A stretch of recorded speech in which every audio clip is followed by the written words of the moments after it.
দর্শক আমন্ত্রণ আজকে চট্টগ্রামের আয়োজনে শুরুতেই জানিয়ে দেব শিরোনামগুলো।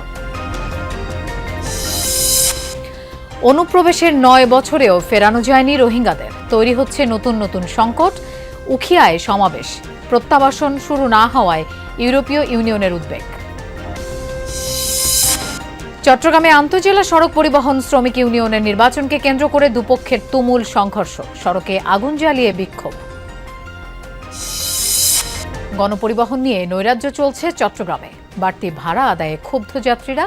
বিআরটিএর অভিযানে ধরা পড়েছে অনিয়ম, 2টি গাড়ি ডাম্পিং করেছে কর্তৃপক্ষ।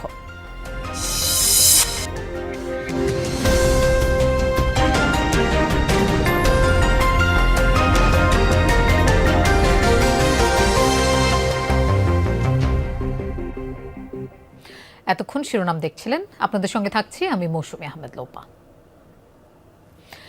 বাংলাদেশে অনুপ্রবেশের 9 বছর পূর্তি উপলক্ষে কক্সবাজারের উখিয়ার ক্যাম্পে সমাবেশ করেছে রোহিঙ্গারা। সমাবেশ থেকে তারা নিজ দেশ মিয়ানমারে ফিরে যেতে আন্তর্জাতিক সম্প্রদায়ের সহযোগিতা চান। রাখাইনে রোহিঙ্গাদের উপর জান্তা বাহিনীর বর্বর হত্যাযজ্ঞ বন্ধে পদক্ষেপ গ্রহণেরও দাবি জানান।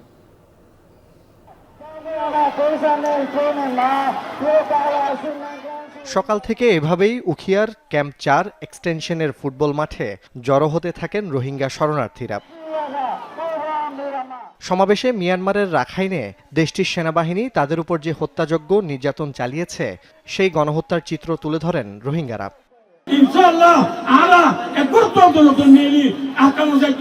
বছরও গিয়ে 10 বছরও টুটি গায় আর বাংলাদেশের মাঝে আতাইতো না একই বাদে আর জায়গায় ট্যাং দি পারি আর ডেপ্লোমেসির হনতে জানি হারি দিয়ে আর দেখি রা হন সেফটি সিকিউরিটি ডিগনিটি আর এনালয়ের অফিসার বলে সাহায্য বাজে আর কিছু সাহায্য নয়। রোহিঙ্গা নেতারা বলেন মিয়ানমারে নিজ দেশে ফিরতে চান তারা। প্রত্যাবাসন প্রক্রিয়ায় সহযোগিতার জন্য বিশ্বের বিভিন্ন দেশ, জাতিসংঘ এবং দাতা সংস্থাগুলোর প্রতি আহ্বান জানান। On 25 August 2017, a brutal campaign of violence devastated Rohingya communities. Please stand with us, raise your voice for justice, protect our rights, and help us return home with hope. We want to return home safely, dignity and sustainable solution. মিয়ানমারের রাখাইনে junta বাহিনী এখনও হত্যাকাণ্ড চালাচ্ছে উল্লেখ করে এ বর্বরতা বন্ধে আন্তর্জাতিক সম্প্রদায়কে পদক্ষেপ গ্রহণের দাবি জানান রোহিঙ্গারা। আর তো ক্লিয়ার রুট ম্যাপ আছে আজিয়াইও আর এটা হতাম মারে বেশদ্দ হম কনফিডেন্সলি আর হতাইন হই আর রিকোয়েস্ট করলাম আজিয়া ইন্টারন্যাশনাল কমিউনিটিরে, বাংলাদেশ গভর্নমেন্টরে, পাবলিকরে আর ফুয়াতি কালেক্টিভ কোঅপারেশন লইরে আর মশলা গানোর একখান সলিউশন নালাই বললা। জুবায়েদ ইবনে শাহাদাত, যমুনা নিউজ। 9 বছর পার হলেও একজন রোহিঙ্গাকেও মিয়ানমারে ফেরত পাঠাতে পারেনি বাংলাদেশ। কবে নাগাদ প্রত্যাবাসন শুরু হবে তাও অজানা নীতি নির্ধারকদের। আপাতত এই সংকট সমাধানে চীনের উপর আস্থা রাখতে চায় বাংলাদেশ। আশা ভূ রাজনীতির কৌশলগত কারণে ঢাকা, বেইজিং, মিয়ানমার ত্রিপক্ষীয় উদ্যোগে খুলতে পারে সমাধানের পথ। আর প্রায় 15 লাখ মানুষের এই সংকটকে আন্তর্জাতিক পরিসরে আলোচনায় রাখা বড় চ্যালেঞ্জ বলেও মনে করছেন বিশ্লেষকরা। 25 অগাস্ট 2017 সীমান্ত দিয়ে এক ধাক্কায় কয়েকদিনের মধ্যে মিয়ানমার থেকে বাংলাদেশে প্রাণভয়ে পালিয়ে আসে লাখ দশেক রোহিঙ্গা। তারপর নানা উদ্যোগ। প্রথম দফা মিয়ানমারের সাথে দ্বিপাক্ষিক অ্যারেঞ্জমেন্ট সই, তারপর IOM না জাতিসংঘ শরণার্থী সংস্থা UNHCR তা নিয়ে দ্বিধা। 2019 সালে এসে নিউ ইয়র্কে ঢাকা, বেইজিং, নেইপিদো ত্রিপক্ষীয় উদ্যোগেও কাজের কাজ হয়নি কিছুই। প্রথম দফায় 80,000 আর সম্প্রতি 3 লাখের মতো রোহিঙ্গাকে মিয়ানমারের নাগরিক বলে স্বীকৃতি ছাড়া এই ইস্যুতে তেমন কোনো প্রাপ্তি নেই বাংলাদেশের। অন্তর্বর্তী সরকারের সময় জাতিসংঘ মহাসচিবকে নিয়ে প্রত্যাবাসন শুরুর আশাবাদের কথাও শুনিয়েছিলেন প্রধান উপদেষ্টা ডক্টর ইউনূস। 4 বছর ঈদের সময় যেন অনার বাড়িতে তাই ইউনিটি 71। প্রধানমন্ত্রী তারেক রহমানের চীন সফরেও রোহিঙ্গা সংকটের টেকসই সমাধানে বাংলাদেশের পাশে থাকার অঙ্গীকার করে চীন। ভূ রাজনীতির জটিল নানা সমীকরণে এই ইস্যুতে বেইজিংয়ের দিকেই তাকিয়ে Dhaka. I'm very hopeful with the strategic partnership that we have with China, our strong friends, especially the relationship that has strengthened between our Honorable Prime Minister Tariq Rahman and President Xi Jinping তাদের ব্যক্তিগত সম্পর্ক এই জিনিসটাকে একটা জায়গা করে দিবে আলাপ আলোচনার, এবং মায়ানমার গভর্নমেন্টের সাথে কাজ করে আমরা একটা জায়গায় নিয়ে যেতে পারবো। সব মিলিয়ে 15 লাখেরও বেশি মিয়ানমারের নাগরিকের দায়ভার এখন বাংলাদেশের কাঁধে। তাদের ভরণপোষণে বৈশ্বিক সহায়তাও কমতে কমতে অর্ধেকে দাঁড়িয়েছে। এ অবস্থায় পররাষ্ট্রমন্ত্রী ডক্টর খলিলুর রহমান জাতিসংঘ সাধারণ পরিষদের সভাপতি হওয়ায় খানিকটা আশার আলো দেখছে Dhaka. What is a volatile world? Crisis after crisis আমরা দেখি the attention span of moving from crisis to crisis also unfortunately moves on very quick. I am very hopeful আমরা এই রোহিঙ্গা ক্রাইসিস আবার ওয়ার্ল্ডের অ্যাটেনশনে নিয়ে আসতে পারবো আমাদের 81st সেশনের presidency of the UN general অ্যাসেম্বলির মাধ্যমে। রোহিঙ্গা সংকটের নানা প্রভাবে বাংলাদেশ বিপর্যস্ত উল্লেখ করে বিশ্লেষকরা বলছেন, প্রত্যাবাসন চেষ্টার পাশাপাশি রোহিঙ্গারা যেন জাতীয় আঞ্চলিক নিরাপত্তা বিঘ্নিত করতে না পারে সে ব্যাপারেও সতর্ক থাকতে হবে। চীন যেহেতু মনে করে যে বাংলাদেশকে কেন্দ্র করে এবং বাংলাদেশ মিয়ানমার চীন মিলে একটা অর্থনৈতিক করিডোর বা এখানে বাণিজ্য এবং অন্যান্যভাবে উপকৃত হওয়ার অনেক সুযোগ আছে, সেই জন্য আমরা মনে করছি যে চীন হয়তো এই শরণার্থী সমস্যাটার সমাধানে অগ্রণী ভূমিকা পালন করবে এবং এখানে প্রত্যাশাটা আমাদের অনেক বেশি। পাশাপাশি আন্তর্জাতিক আদালতে রোহিঙ্গাদের হত্যা ও জাতিগত নিধনের দায়ে চলমান বিচার প্রক্রিয়া ত্বরান্বিত করারও তাগিদ বিশ্লেষকদের। 2017 থেকে 2026 গেল 9 বছরে রোহিঙ্গা সংকটের সমাধানে নেয়া বিভিন্ন উদ্যোগ শেষ পর্যন্ত কেন সফল হলো না তা পর্যালোচনা করার তাগিদ দিচ্ছেন বিশ্লেষকরা। বলছেন সেই সাথে আগামী দিনগুলোতে এই ইস্যুর সমাধান বাংলাদেশ কিভাবে করবে তারও পথ খোঁজা জরুরি। আর সেজন্য আন্তর্জাতিক সম্প্রদায়কে এক টেবিলে আনার যে কূটনৈতিক প্রচেষ্টা তাও সরকারের অগ্রাধিকারে রাখার তাগিদ দিচ্ছেন তারা। Mahfuz Mishu, Jamuna News, Kutupalong camp, Cox's Bazar. নিজ দেশ মিয়ানমারে ফেরার আশা ছাড়েননি রোহিঙ্গারা, তবে এদের অনেকে কক্সবাজারের ক্যাম্প থেকে পালিয়ে জড়াচ্ছে অপরাধে। আর্থসামাজিক প্রেক্ষাপটে নেতিবাচক প্রভাব পড়ার পাশাপাশি তৈরি হচ্ছে বহুমুখী সংকট। 12 লক্ষেরও বেশি রোহিঙ্গার এই বিশাল বোঝা কতদিন বইতে হবে জানা নেই কারো। বেশ কয়েক দফায় মিয়ানমার থেকে পালিয়ে আসা প্রায় 12 লাখের বেশি রোহিঙ্গার আশ্রয় এখন কক্সবাজারের উখিয়া এবং টেকনাফের এই 34টি ক্যাম্পে। এর মধ্যে সবচেয়ে বড় ঢল নামে 9 বছর আগের ঠিক এই দিনে 2017 সালের 25 আগস্টের পর আসা রোহিঙ্গার সংখ্যায় অন্তত 8 লাখ। কিছু স্থানান্তর হয়েছে নোয়াখালীর ভাসানচরে। রোহিঙ্গাদের দাবি এই 9 বছরের এক একটা দিন যেন তাদের কাছে এক একটা বছর। নিজ দেশ মিয়ানমারে বাপদাদার ভিটামাটিতে ফেরার অপেক্ষায় তারা। এই প্রবল আগ্রহের প্রকাশ ঘটাচ্ছে গানে সুরে।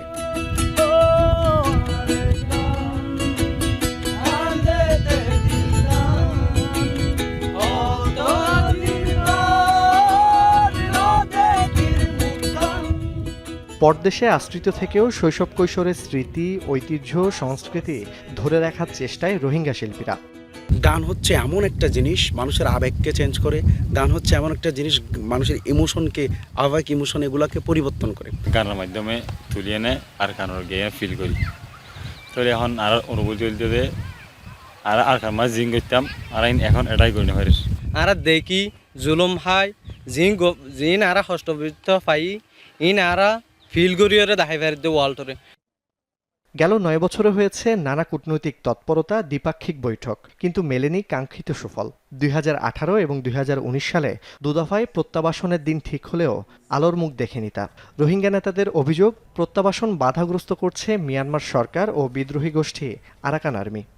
আরকানোর সিচুয়েশন আনোর স্টাবল হইতে তো নদের দে তারা নদীব দিও তারা ইট ডাস মিন রিপাট্রিয়েশন তারা গরিবাল্লা টেকনিক্যালি ডিনাই করে প্রেশারত ফালাই কন্ডিউসিভ এনভায়রনমেন্ট আরকান মধ্যে ক্রিয়েট করি রিপাট্রিয়েশন গরন ইয়ানি সলিউশন কনফ্লিক্ট জান্ডার দে আরকান আর্মি তারা লড়াই এনলি এখন ওয়ার জোন হইতে জায়গা মাঝে আর রোহিঙ্গা যাইবার কান খিনর ওয়া মৌকানর পিসফুল সিচুয়েশন নয় দিও তাল্লাই। রোহিঙ্গারা বারবার যে কোনো মূল্যে নিজ দেশ মিয়ানমারে ফেরার কথা বললেও জুড়ে দিচ্ছেন সেদেশের নাগরিকত্ব ও ভিটেমাটি ফিরিয়ে দেয়া সহ নানা শর্ত। একটা রাষ্ট্রের পক্ষে আরেকটা নন স্টেট অ্যাক্টরের কাজটা এক ধরনের সংকট সৃষ্টি করেছে। এটা একেবারেই অনাকাঙ্ক্ষিত এবং এটা আমাদের জাতীয় নিরাপত্তার জন্য এক ধরনের ঝুঁকি তৈরি করবে। আপনারা জানেন অনেকজনকে হত্যা করা হয়েছে, আমাদের ভিতরে কিছু ক্রিমিনাল গ্রুপ আছে, তাদের মতো যদি কথাবার্তা যদি না চলে মানুষ তাহলে মেরে ফেলা হয়।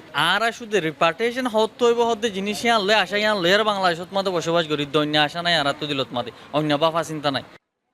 রোহিঙ্গা ক্যাম্পের অবস্থান উখিয়া এবং টেকনাফ উপজেলার অর্ধেক এলাকা জুড়ে, যেখানে সবুজ বন উজাড় হওয়ায় ক্ষতিগ্রস্ত পরিবেশ। স্থানীয়দের ভাষ্য, রোহিঙ্গারা এখন বিস্ফোরা, সুযোগ পেলেই পালাচ্ছে, ক্যাম্প থেকে জড়াচ্ছে নানা অপরাধে। হানাহানিতে 9 বছরে প্রাণ গেছে অন্তত শতাধিক, মামলা হয়েছে সহস্রাধিক। জুবায়েদ ইবনে শাহাদাত, যমুনা নিউজ।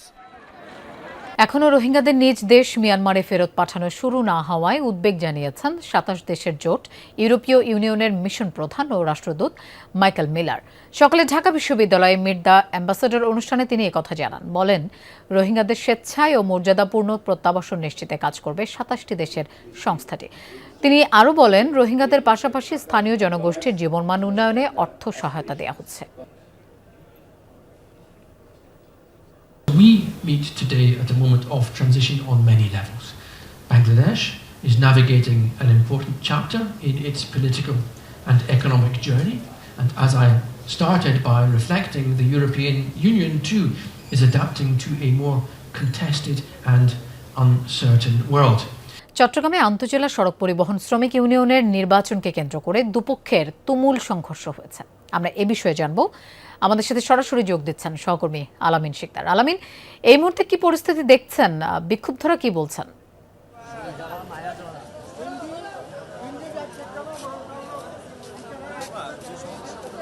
সেটা ছিল দুপুর ঠিক 2টা থেকে 2:30টার মধ্যে। মূলত যে কারণে সংঘর্ষ, সেটা হচ্ছে যে সেই সংঘর্ষের মূল কারণটাই হচ্ছে ভোট চুরি এবং শ্রমিকদের যে আজকে ভোট হচ্ছিল সেই শ্রমিক ইউনিয়নের ভোটে কারচুপির অভিযোগ তুলেছে একটি পক্ষ। এরপরেই তারা সড়কে অবস্থান নেয়, আন্দোলন করতে থাকে ভোট সুষ্ঠু করার দাবিতে। সেই সময়টিতে অন্য পক্ষ তাদের সাথে সংঘর্ষে জড়ায়। এক পর্যায়ে পুলিশ এসে তাদেরকে ধাওয়া পাল্টা দেওয়া দেয়। সেই সময় আমরা যতটুকু জানতে পেরেছি এখন পর্যন্ত 5 থেকে 6 জন আহত হয়েছেন এবং এরই মধ্যে 2 জনকে চট্টগ্রাম মেডিকেল কলেজ হাসপাতালে আসলে চিকিৎসা দেওয়া হচ্ছে। সে তথ্য চট্টগ্রাম মেডিকেল কলেজ হাসপাতাল থেকে আমাদেরকে দেওয়া হয়েছে।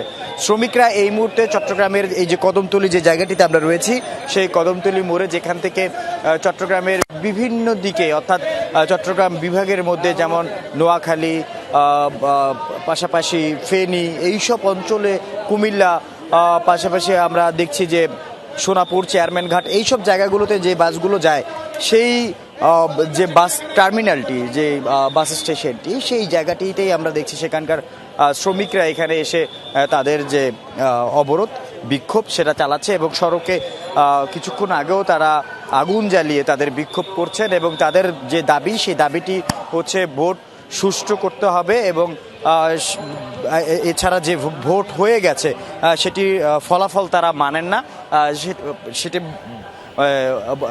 স্থগিত করতে হবে, এমনটাই তাদের দাবি এবং সেই দাবির প্রেক্ষিতে কিন্তু তারা এখন বুঝতে পেরেছি। আলামিন, আপনাকে ধন্যবাদ আমাদের সাথে যোগ দেওয়ার জন্য।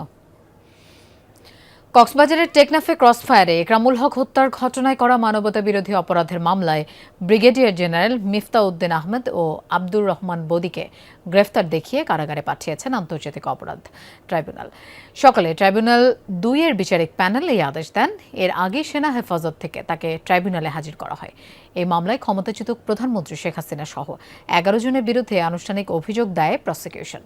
গত 26 জুলাই দাখিল করা এই অভিযোগ আমলে নিয়ে 8 জনের নামে গ্রেফতারি পরোয়ানা ও 3 জনকে হাজিরের নির্দেশ দেন ট্রাইব্যুনাল 2। প্রসিকিউশনের অভিযোগে বলা হয়েছে, 2018 সালে টেকনাফে একরামুল হককে তুলে নেওয়া হয়। রাত 11টা থেকে 12টার মধ্যে সদর ইউনিয়নের র্যাবের কথিত বন্দুকযুদ্ধে নিহত হন তিনি। একরামুল টেকনাফ পৌরসভার 3 নম্বর ওয়ার্ডের কাউন্সিলর, উপজেলা যুবলীগের সভাপতি ছিলেন। এই মামলায় আসামিদের বিরুদ্ধে অবৈধভাবে আটক, অপহরণ, বন্দুকযুদ্ধের নাটক সাজিয়ে গুলি করে হত্যা, অপরাধ সংগঠনের সংশ্লিষ্টতা, প্ররোচনা, সহায়তা ও হত্যার নির্দেশ প্রদানের সুনির্দিষ্ট অভিযোগ এনেছে প্রসিকিউশন। চট্টগ্রামের চান্দগাঁওয়ে ব্যবসায়ী তাহসিন হত্যা মামলায় শীর্ষ সন্ত্রাসী মোবারক হোসেন ওরফে ডেভিড ইমনকে সোন অ্যারেস্ট দেখানো হয়েছে। দুপুরে চট্টগ্রাম মেট্রোপলিটন ম্যাজিস্ট্রেট ফাহমিদা সাত্তারের আদালতে এই আদেশ দেন। এর আগে ডেভিড ইমনকে কড়া নিরাপত্তায় আদালতে হাজির করা হয়। তদন্ত কর্মকর্তা ও রাষ্ট্রপক্ষের কৌঁসুলি জানান, 2024 সালের 21 সেপ্টেম্বর শমশের পাড়ায় খুন হন ব্যবসায়ী আফতাবউদ্দিন তাহসিন। এই মামলায় ডেভিড ইমনকে সোন অ্যারেস্ট দেখানোর আবেদন জানালে শুনানি শেষে আবেদনটি মঞ্জুর করেন আদালত। তদন্ত কর্মকর্তা গ্রেপ্তার আবেদন করলে রাষ্ট্রপক্ষে আমরা সহযোগিতা করলে আজকে বিজ্ঞাত ওনাকে গ্রেপ্তার আবেদনটা মঞ্জুর করবে। আজকে শুনানিতে তার গ্রেপ্তার আবেদন মঞ্জুর হয়েছে এবং পরবর্তীতে আমি যদি রিমান্ড প্রেয়ার পাই শুনানির দিন ধার্য করা হবে। গণপরিবহন নিয়ে নৈরাজ্য চলছে চট্টগ্রামে। আজ বিআরটিএর অভিযানে ধরা পড়েছে বহুমুখী অনিয়ম। এ সময় নানা অজুহাতে বাড়তি ভাড়া আদায়ের অভিযোগ করেন যাত্রীরা। লাইসেন্স ও রুট পারমিট না থাকা সহ বিভিন্ন অনিয়মের অভিযোগে 7 মামলাও 2টি গাড়ি ডাম্পিং করা হয়। অভিযানের খবর পেয়ে ছুটে যান পরিবহন মালিকরা।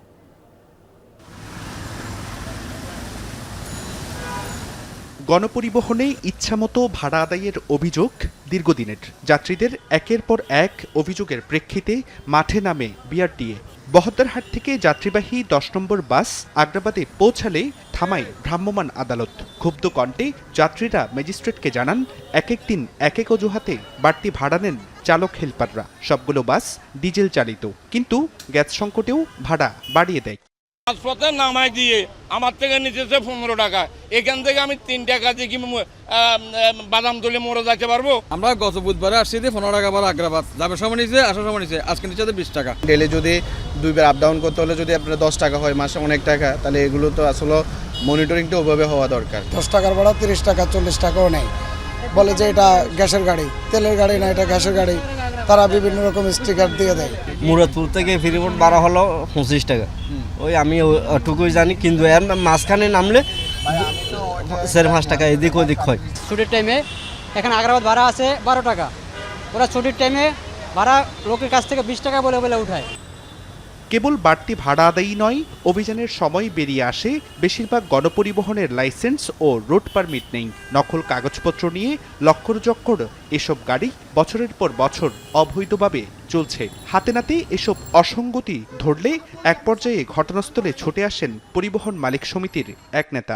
হঠাৎ করে একটা জরিপ হয়, এখানে হয়তো কিছু মালিক সমিতির কারণে আমার পারমিটটা কি করে বাতিল করে। জালিয়াতি গাড়ি চললে আমি ভুক্তভোগী হচ্ছে, কারণ আমার গাড়ি যদি 5টা এরকম জালিয়াতি পারমিট দিয়ে ডকুমেন্টস দিয়ে বের হয়, 10টা যদি বের হয়, তাহলে আমার গাড়ি আরো 200 টাকা ইনকাম কম দিবে। সড়কে দীর্ঘদিনের নৈরাজ্য ও অব্যবস্থাপনা এবং যাত্রী হয়রানি বন্ধ ও সড়কে বিশৃঙ্খলা রোধে ঝটিকা অভিযান অব্যাহত রাখার কথা জানান ম্যাজিস্ট্রেট। উদ্দেশ্য প্রণোদিতভাবে হয়তো ভাড়া বাড়িয়ে দিয়েছে, তো তাদের বিরুদ্ধে আমরা আইনগতভাবে পদক্ষেপ তো নিচ্ছি। সাথে আমরা এই কাজটা যখন করছিলাম, সাথে গাড়ির অন্যান্য ডকুমেন্টগুলো আমরা চেক করি। এগুলোতেও কিছু ক্ষেত্রে আমরা জটিলতা পেয়েছি। অনেকের দীর্ঘদিন ধরে যে সরকারি পাওনাগুলো থাকে সেগুলো অনেক ক্ষেত্রে পরিশোধ করা হয়নি। অভিযানের নিয়মভঙ্গের দায়ে 7টি মামলায় 19,500 টাকা জরিমানা করার পাশাপাশি 2টি গণপরিবহনকে ডাম্পিংয়ে পাঠানো হয়। জুবাইর রিফাত, যমুনা নিউজ, চট্টগ্রাম। বিশ্বের 12টি দেশ থেকে আসা ইসলামী গবেষক আলমদের অংশগ্রহণে চট্টগ্রামে অনুষ্ঠিত হয়েছে আন্তর্জাতিক seminar. Sufi unity for international solidarity, সুফিজ এবং পিএইচপি ফ্যামিলির যৌথ উদ্যোগে আয়োজিত the love of prophet Muhammad সাল্লাল্লাহু আলাইহি সাল্লাম শীর্ষক সেমিনারে বক্তারা মহানবীর আদর্শ অনুসরণ, সত্য, ন্যায়, সহনশীলতা ও মানব সেবার চর্চা বাড়ানোর আহ্বান জানান। বিশ্বব্যাপী যুদ্ধ, সহিংসতা, ধর্মীয় বিদ্বেষ, সামাজিক বিভাজন, বৈষম্য নিরসনে মানবিক ঐক্য প্রতিষ্ঠার তাগিদ দেন। সেমিনারে ডক্টর সৈয়দ সাইফুদ্দিন আহমদ আল হাসানি, সুফি মিজানুর রহমান সহ অন্যরা বক্তব্য রাখেন।